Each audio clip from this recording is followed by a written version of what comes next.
ఎట్లా జీవించాలి సార్ ఈ భూమి మీద మనకి?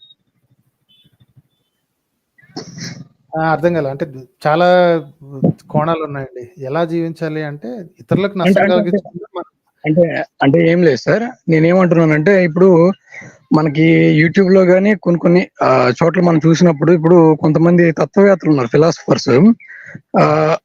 ఫర్ ఎగ్జాంపుల్ ఈయన్ని తీసుకుంటే క్రాంతి రీషా అని చెప్పి ఒక ఆయన ఉన్నారు సార్, మీకు ఐడియా ఉండే ఉంటది. కాంత్రీసా తెలుసండి. కాంతి రీషా అండి. ఇప్పుడు ఆయన వీడియోస్ నేను చాలా కొన్ని మంత్స్ నేను ఫాలో అవుతూ వచ్చానండి. వచ్చిన తర్వాత ఏమైందంటే ఆ ఒక మూమెంట్ లో నాకేమనిపించిందంటే ఇప్పుడు ఆయన ఒక లైన్ అన్నారు. ఇప్పుడు ఒక మనిషి అనేవాడు ఏం చేయని అవసరం లేదు, కుక్కలా హ్యాపీగా బ్రతికేస్తే చాలు, దేని గురించి ఆశించకుండా, అసలు దేని గురించి మనం ఫైట్ చేయకుండా, ఏదన్నా ఫైట్ అక్కడ జరుగుతున్నా దాన్ని అవాయిడ్ చేసి పక్కన సైలెంట్ గా వచ్చి మన పని మనం చూసుకుంటే చాలు అన్నట్టుగా ఆయన చెప్పారు. సో మేబీ నాకు రాంగ్ గా అర్థమైందా, లేదంటే ఆ ఫిలాసఫీలోనే ఎక్కడన్నా తప్పు ఉందా అని నాకు అనిపించింది. అంటే ఇప్పుడు ఎక్కడన్నా ఏదైనా గొడవ జరుగుతుంది అనుకోండి, ఒక కమ్యూనిస్ట్ లాగా ఆలోచించి మనం దాని గురించి ఫైట్ చేస్తుంటూ ఉంటే నీకెందుకురా, ఒక డాక్టర్ కి ఒక డాక్టర్ వైద్యం చేసుకుంటూ బ్రతుకుతున్నాడు, ఒక లాయర్ ఏదో తీర్పు చెప్పుకుంటూ అతను ఆ లైఫ్ ఆయన కంటిన్యూ చేస్తున్నాడు, అలాగే ఒక ఇంజనీర్ కూడా తన పని తను చేసుకుంటున్నాడు. నీకెందుకు ఈ పోరాటాలు, వేరే వాడు పక్కన వాళ్ళ లైఫ్ గురించి నీకెందుకు అని మాట్లాడారు. సో దానివల్ల నేను అడుగుతున్నాను అనమాట, ఒక మనిషి అనేవాడు ఇతరుల గురించి ఆలోచించి ఫైట్ చేస్తూ బ్రతకొచ్చా, లేదంటే మన పని మనం చూసుకుంటూ ఇప్పుడు ఈ మతాలు లేవు, కులాలు ఉంటే ఉన్నీలే పోనీలే, మనకి ఈ రోజు గడిచింది చాలు కదా అనుకుని బ్రతికేస్తే చాలు అనేది నా మేజర్ డౌట్ సార్ అది. ఓకే, సో కాంత్రీసా నుంచి స్టార్ట్ చేద్దాం. స్టార్టింగ్ లో అతనికి ఎప్పుడైతే అరౌండ్ 2,000-3,000 సబ్స్క్రైబర్స్ ఉన్నారో అప్పటి నుంచి నేను అతను మానిటర్ చేస్తున్నాను. అప్పుడు సార్ చూస్తూ ఉంటాను. మీరు మ్యూట్ చేసుకోండి, బ్యాక్గ్రౌండ్ నాయిస్ వస్తుంది. సారీ సార్, కొద్దిగా ఇది మ్యూట్ చేసుకోండి. ఓకే, సో అయితే ఈ కాంత్రీసా అనేది స్టార్టింగ్ లో ఏంటంటే మిథ్యావాదాన్ని లేకపోతే డిటాచ్మెంట్ ని ఇట్లాంటి వాటిని ప్రమోట్ చేస్తూ ఉండేవాడు. సో ఇలాంటివి చాలా మంది చాలానే చేశారు ఒకప్పుడు. సరే ఇతను చెప్పింది ఏం కొత్తగా లేదు కానీ కొన్నాళ్ళు లేట్ తీసుకున్నాను. స్లోగా అతను ఏంటంటే వన్స్ ఒక ఫాలోయింగ్ అయిన తర్వాత, మేబీ కొంచెం ఫాలోయింగ్ పెరిగిన తర్వాత మరి ఏమవుతుందో తెలియదు.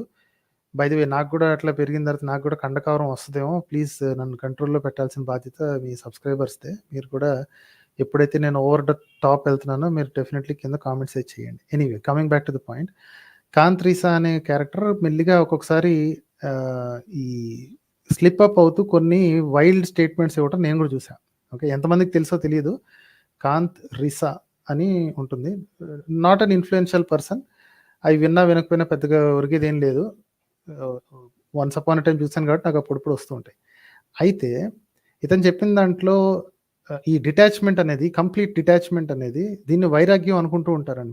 మన బతుకు మంది, ఇంకెవరితోటి కెలకాల్సిన పని లేదు, ఎవడెట్టబోతే నాకెందుకు అని.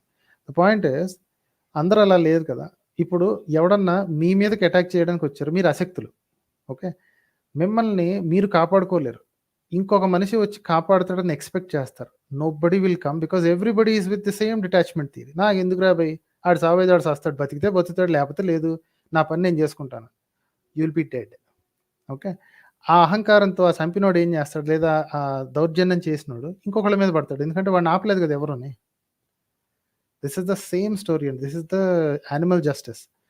నాగరికులు, బుర్రన్నోళ్ళు ఎవరైనా సరే కళ్ళెదురుగా అన్యాయం జరిగితే మీ చేతనైన రియాక్షన్ మీరు ఇచ్చి తీరాలి. ఇప్పుడు ఒక పోలీసుడు ఇదే మాట అనుకున్నాడు అనుకోండి, ఇప్పుడు ఆ గొడవ జరుగుతుంది, ఆ గొడవను చూడాల్సినాడు పోలీసుడు ఇక్కడ లేడు, ఆ పక్కన ఊర్లో ఉన్నాడు ఫర్ సమ్ అదర్ ప్రాబ్లం. అప్పటి వరకు ఈ మనుషుల్ని చనిపోనివ్వాలా, లేదా నేరం జరుగుతుండగా చూస్తూ ఉండాలా, జరగనిస్తూ ఉండాలా?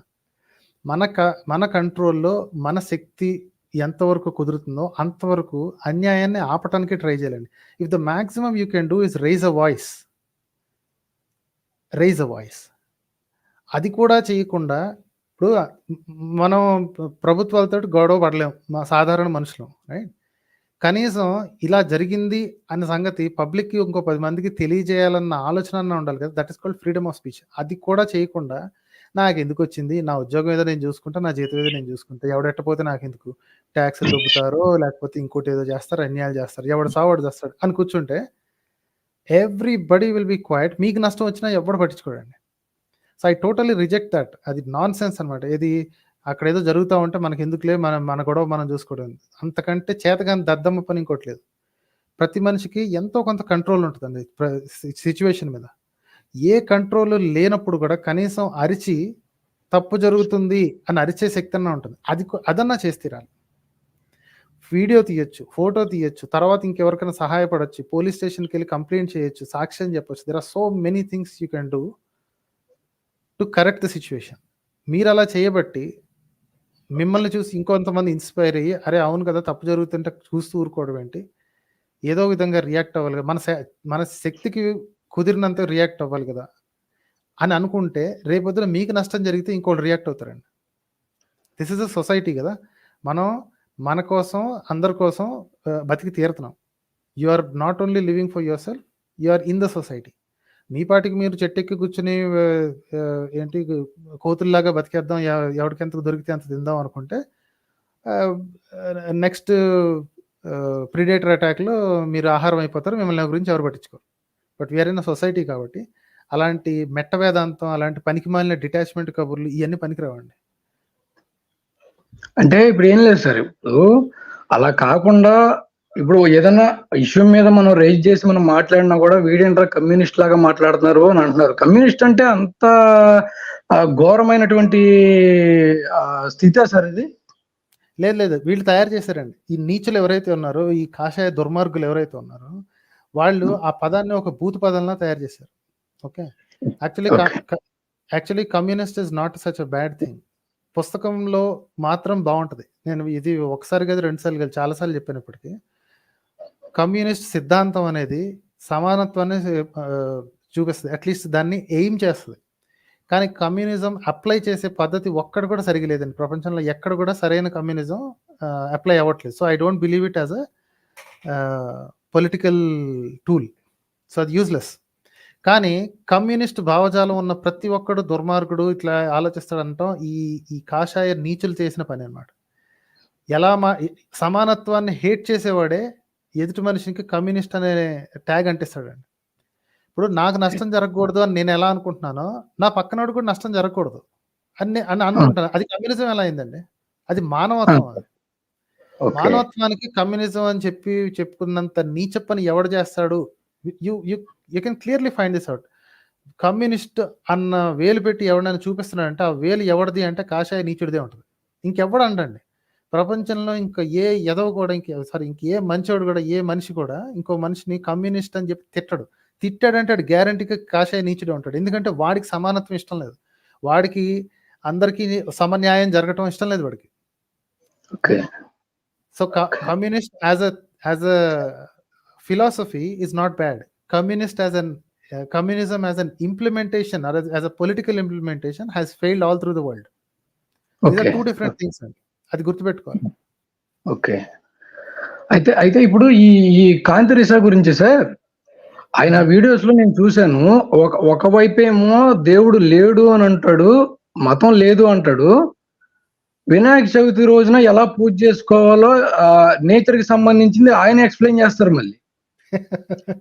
అయితే నాకు సార్ భలే ఫన్నీ అనిపించింది సార్ నాకు. అంటే నేను డైలీ కూడా ఒకనొక టైంలో నేను ఎట్లా తయారయ్యానంటేనండి, ఒక కాషాయ బట్టలు మామూలుగా ఈ దుస్తులు ఒకటే ధరించలేదు, నేను సన్యాసి వేషం ఒకటే వేయలేదు. కానీ ఒక కొన్ని రోజులు మాత్రం నేను అట్లాగా ఫ్యామిలీని కూడా వదిలేసి, నా డాటర్ కి ఫీడ్ కూడా పెట్టకుండా, జస్ట్ జాబ్ కూడా వెళ్లకుండా, ఆయన అన్నట్టుగా ఒక నేచర్ లో ఒక జీవి ఎట్లా బ్రతుకుతుందో ఆ జీవికి నాకు ఏ సంబంధం లేదన్నట్టుగా బ్రతికేసాను సార్ ఒక 10 days వరకు. సో ఆఫ్టర్ దట్ నేను కొంత ఎందుకు ఇట్లా ఉంది, ఇప్పుడు ఎంత ఖాళీగా కూర్చున్నా కూడా మనకి ఎవరో ఒకళ్ళు ఫీడింగ్ ఇవ్వాలి.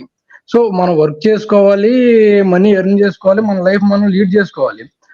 సో అప్పుడు నాకు అర్థమైంది ఏంటంటే, అసలు దేనివల్ల వీళ్ళు ఇట్లా తయారవుతారు అంటే, మేబీ కొద్దిగా వీళ్ళకి ఎడ్యుకేషన్ ఎక్కువైపోయింది అంటారా? స్పిరిచువాలిటీ అనేది, అంటే ఈ కాంత్రిసా అనే క్యారెక్టర్ స్పిరిచువాలిటీ కాన్సెప్ట్ మీద వచ్చిన ఒక చిన్న సైజు ఐ డోంట్ నో, ఒక మిస్క్రియంట్ లాగా అనిపిస్తుంది నాకు. ఐ కాంట్ ఎక్కువగా తిట్టలేను, ఎందుకంటే he is not causing too much damage. కాకపోతే మీ సిచ్యువేషన్ విన్న తర్వాత డ్యామేజ్ కూడా జరుగుతుందని అర్థమవుతుంది. ఎందుకంటే లేదు సార్ బాగా, ఎందుకంటే ఈయన ఒకసారి తనికెళ్ళ బర్నీ గారితో కూడా కూర్చుని మాట్లాడారు ఈయన. ఇప్పుడు మనం ఏమనుకుంటామంటే తనికెళ్ళ బర్నీ గారు అంటే ఒక గ్రేట్ రైటర్ ఆయన. అంటే అఫ్ కోర్స్ ఆయన రిలీజన్ పరంగా హిందూ అయి ఉండొచ్చు, కానీ ఒక గ్రేట్ రైటర్ కదా, ఎప్పుడు కూడా ఒక హ్యూమన్ కి ఉపయోగపడే ఒక మాట ఒకటే రాస్తారు తప్ప తప్పుగా ఏం రాయరు కదా అనే ఆలోచనతో ఉండేవాడిని. సో కొంతకాలం ఎట్లాగే ట్రావెల్ అవుతూ ఉన్నప్పుడు ఇంకా ఆయన మాటలు వింటూ ఉంటే ఒక ఇన్ఫ్లుయెన్స్ చేస్తారండి నన్ను కొన్ని రోజుల వరకు. ఏమి పని పాట ఏమి చేయకుండా ఒక పురుగు ఎట్లా బ్రతికితే అలా బ్రతికేయండి, ఒక కుక్క ఎలా బ్రతికితే అలా బ్రతికేయండి అన్నట్టుగానే లైఫ్ లీడ్ చేసుకుంటూ వచ్చానండి కొంతకాలం వరకు. తర్వాత నేను ఈ మతం గురించి రీసెర్చ్ చేసి స్వామి ధర్మతీర్థ గారు రాసిన హిందూ సామ్రాజ్యవాదం ఇట్లాగా కొన్ని స్పిరిచువల్ ఈ బుక్స్ కొన్ని చదువుకుంటూ, ఫిలాసఫీ బుక్స్ కొన్ని చదువుకుంటూ, హిస్టరీ బుక్స్ చదువుకుంటూ వచ్చినప్పటికీ ఇంకా నా మేబీ లక్కీలీ మీ ఛానల్ ఒకటి నాకు తగిలిందండి. సో అప్పటి నుంచి నేను మీతోటి మీ వీడియోస్ ఫాలో అవుతూ మీతో ఎప్పుడైనా సరే ఈ విషయం గురించి చర్చించాలి, జస్ట్ చిన్న క్లారిటీ తెలుసుకోవాలని చెప్పి ఆలోచన మీద చేశాను సార్. ఇట్లాంటి వాళ్ళు ఎందుకు తయారవుతారండి ఇట్లాగా? ఏం లేదండి, ఇది వేస్ ఆఫ్ లివింగ్ లో, అంటే వేస్ ఆఫ్ లివింగ్ లో ఈ లివింగ్ కి కూడా ఫ్యాన్స్ ఉంటారు అని. సో ఇదేదో ఒక ఇంటర్నెట్ లో కొన్ని థియరీస్ ఉంటాయండి. ఎంతటి వైల్డ్ ఐడియాకైనా సరే 800 కోట్ల మంది ఉన్న ప్రజల్లో కనీసం ఒక్కళ్ళిద్దరైనా ఫ్యాన్స్ ఉంటారు అని. సో ఈ కాంత్రీసా అనే క్యారెక్టర్ పెళ్లి మీద విశ్వాసం లేదు అతనికి. ఓకే, పెళ్లి అన్న దాని మీద విశ్వాసం లేదు, కలిసి ఉంటాను అంటాడు అంతే. ఓకే, అమ్మాయిని again it's all his personal things, నేను దాని గురించి సో ఆయన ఏంటంటే పెయింటింగ్లు వేసి ఆ పెయింటింగ్స్ నమ్ముతాను, ఆ పెయింటింగ్లు అమ్మిన డబ్బులతో నేను బతుకుతాను, right? This is life. And then ఆ ఖాళీ టైంలో ఏం చేస్తాడు అంటే ఇట్లాంటి చెప్తా ఉంటాడు. ఎవరో ఒకళ్ళు వచ్చి అడుగుతూ ఉంటారు, కింద కూర్చొని మాట్లాడతాను. దేర్ ఆర్ సమ్ కొంచెం ఎక్సెంట్రిక్ బిహేవియర్ అయితే కనిపిస్తుంది, విచిత్రమైన వేషధారణతో. Again that's all his personal choice అనుకోండి, మనకు సంబంధం లేదు. సంబంధం ఎక్కడ వస్తుంది అంటే ఏంటి, ఎప్పుడైతే అతన్ని చెప్పే దీంతో జనాలు అఫ్లిక్ట్ అయ్యి రియల్ డ్యామేజ్ ఎప్పుడైతే జరుగుతుందో, మీకైతే పెద్ద డ్యామేజ్ జరగలేదు, మేబీ ఒక 10 days పోయి ఉంటుంది మీ జీవితంలో, 10 days మిస్ అయి ఉండొచ్చు. కానీ కొంతమంది ఇలాగే వదిలేసి వెళ్ళిపోయిన వాళ్ళు, right? And this is the reason why I don't like this gurus and ఈ జగ్గి వాసుదేవ్ గాని, శ్రీశ్రీ గాని, ఇలాంటి ఈ మఠాలు, ఇట్లాంటి ఫౌండేషన్లు ఏంటంటే నాకు కుళ్ళుమంట. ఎందుకంటే మనుషుల్ని, తిన్నగా బతికే మనుషుల్ని, వాళ్ళ పనులు వాళ్ళు చేసుకుని వాళ్ళ కుటుంబాలను పోషించుకునే మనుషుల్ని ఈ ప్రపంచం అంతా మిథ్య అది ఇది అని చెప్పి అడ్డమైన దిక్కుమాలిన మెట్ట వేదాంతం ఒకటి నేర్పించి చెడగొడుతుంటారు. అవును సార్, ఆ జగ్గి వాసుదేవ్ ఏమో ఒక పక్కన స్కామ్ చేశారు అని చెప్పి చెప్తూ ఉంటే, ఈయనేమో ఆయన రాసిన మరణం అనే బుక్ ను ఒకటి చూపించి ఇన్స్పైర్ చేస్తున్నారు ఈయన. చెప్తున్నాను కదా, వీళ్ళందరూ all these belong to the same species అండి. వీళ్ళందరూ ఒకే జాతికి చెందిన ఒక, దాన్ని ఏమంటారు, ఐ డోంట్ నో, అది పురుగుల్లోనే అనుకోవాలి. పరాన్నజీవులు. మనుషుల మైండ్లను తొలిచేస్తున్నారు. ఇప్పుడు స్ట్రెస్ ని వీళ్ళు ఏంటంటే ఎస్కేపిస్ట్లు అండి. ఫస్ట్ థింగ్ ఏంటంటే మనిషి జీవితంలో స్ట్రెస్సెస్ అనేవి ఉంటాయి. ఎందుకంటే మనం తయారు చేసుకున్న నాగరికత, మనం తయారు చేసుకున్న పద్ధతులు, అందులోంచి బతకాలి అంటే మనం కొంచెం కష్టాలు పడాలి. వీళ్ళు ఏంటంటే అసలు కష్టం ఎందుకు, ఏం కష్టం అక్కర్లేదు, బయటికి పోదాం పదని, కడుపు నిండిన మాటలండి ఇవన్నీ. సార్ అవును సార్. ఈ మన జిడ్డు కృష్ణమూర్తి గారి బుక్స్ గురించి చెప్తారు, ఆయన కూడా సేమ్ ఎట్లాంటి ఫిలాసఫీని చెప్పారంట, అదొకటి తీసుకోమంటారు అంటే మీరు అన్నారు కదా. ఇప్పుడు జిడ్డు కృష్ణమూర్తిది ఇంకోసారి మీరు సొంతంగా చదవండి, ఆయన ఇంత మూర్ఖంగా అయితే మాట్లాడలేదు ఎప్పుడు.